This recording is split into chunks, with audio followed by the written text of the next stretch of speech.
और दोस्तों, Manu short and classes में आपका हार्दिक स्वागत है। डिक्टेशन स्टार्ट होगी 100 शब्द प्रति मिनट ठीक 3 सेकंड बाद। स्टार्ट। दिल्ली उच्च न्यायालय ने तलाक के एक मामले की सुनवाई करते हुए समान नागरिक संहिता को वक्त की जरूरत बताकर एक बार फिर इस मसले पर जारी बहस को बल प्रदान करने का काम किया है। स्टॉप। अब इस मसले पर केवल बहस ही नहीं होनी चाहिए बल्कि आगे भी बढ़ा जाना चाहिए क्योंकि संविधान निर्माताओं की अपेक्षाओं को पूरा करने में जरूरत से ज़्यादा देर हो चुकी है।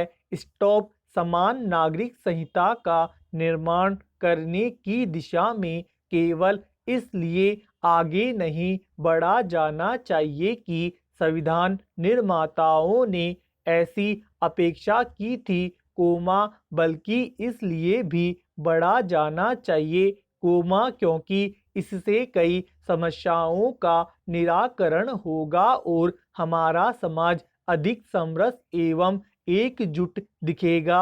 स्टॉप। ऐसा इसलिए होगा क्योंकि समान नागरिक संहिता बन जाने के बाद अलग अलग समुदायों के लिए शादी तलाक गुजारा भत्ता गोद लेने की प्रक्रिया और विरासत से जुड़े अधिकार एक जैसे हो जाएंगे। स्टॉप। आखिर इसमें क्या कठिनाई है? स्टॉप। बाधा है तो इच्छा शक्ति का अभाव और कुछ राजनीतिक दलों की संकीर्णता।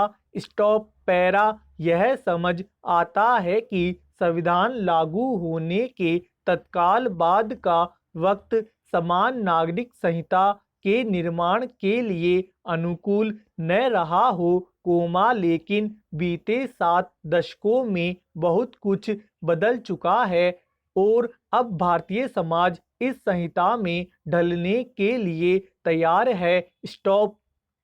इसे दिल्ली उच्च न्यायालय ने भी यह कहकर रेखांकित किया कि आज का भारत जाति मजहब और समुदाय से ऊपर उठ चुका है और इनसे जुड़ी बाधाएं तेजी से टूट रही है।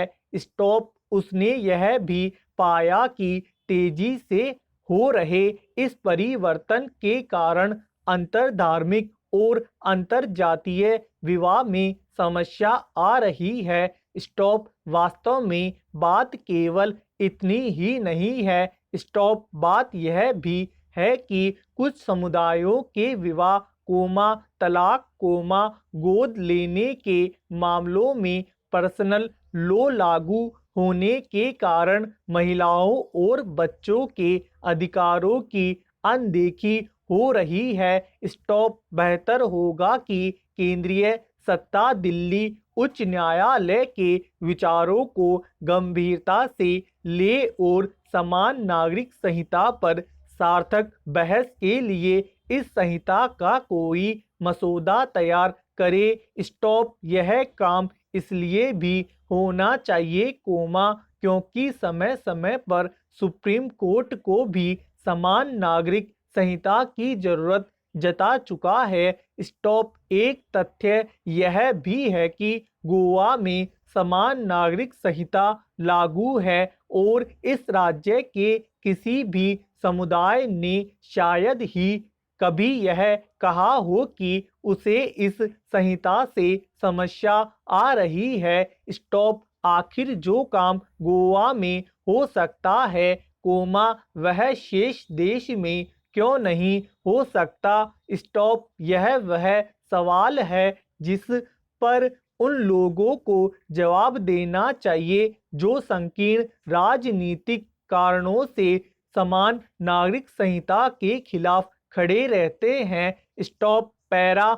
मैंने एक संशोधन को सूचना दी थी उसमें जो विचार निहित है उसको मैं 2 शब्दों में रखना चाहता हूँ। स्टॉप। इस विवाद ने जिस तरह का स्वरूप धारण किया है, मैं समझता हूँ कि मेरे मित्र श्री प्रकाशवीर शास्त्री ने जब यह प्रस्ताव प्रस्तुत किया था, तो शायद उन्हें इस बात की कल्पना नहीं होगी कि यह विवाद इस तरह का रूप धारण कर लेगा। स्टॉप जिस भावना से प्रेरित होकर यह प्रस्ताव सदन के सामने उपस्थित किया गया है, उसमें उत्तर और दक्षिण के बीच में कोई नया विवाद खड़ा करने की कल्पना नहीं है। स्टॉप हमारे देश ने 1000 वर्ष के पश्चात फिर से राजनीतिक एकता प्राप्त की है और एकता को बदमूल करने की आज आवश्यकता है। स्टॉप यह ठीक है कि एकता की यह भावना हमारी एक संस्कृति के आधार पर प्रतिष्ठित है, लेकिन राजनीतिक क्षेत्र में यदि हम एकता को पुष्ट करना चाहते हैं, तो हमें ऐसे पग उठाने पड़ सकते हैं। स्टॉप पैरा हमारे महामहिम राष्ट्रपति जी ने कुछ वर्षों से दक्षिण में जाकर स्वतंत्रता दिवस मनाने का संकल्प किया है और संपूर्ण देश ने उनके इस निर्णय का स्वागत किया है कि वह वर्ष में एक बार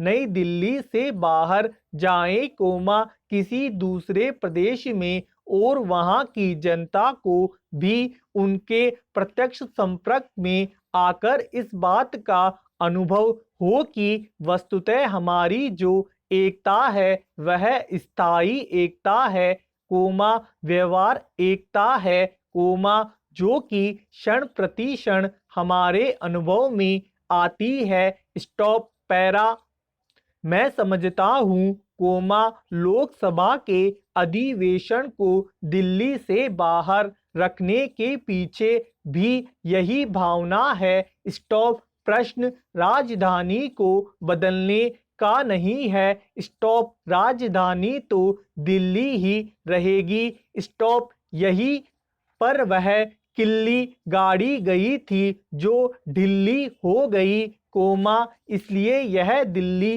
हो गई। स्टॉप वह कील तो अभी तक गड़ी है और उसको उखाड़ने का कोई प्रयत्न हो भी नहीं रहा है और करना भी नहीं चाहिए। स्टॉप प्रश्न तो केवल इतना है कि क्या हमारे लिए लोकसभा का एक अधिवेशन बेंगलोर में या हैदराबाद में करना संभव है। स्टॉप इस बात से तो इनकार नहीं किया जा सकता कि विंध्याचल के उस पार के लोग हैं, वे इस प्रकार के अधिवेशन का स्वागत करेंगे, और इस बात से भी इनकार नहीं किया जा सकता कि वहां अधिवेशन करने में अनेक व्यावहारिक और आर्थिक कठिनाइयां हैं। स्टॉप पैरा एक मकबूल जेलर है,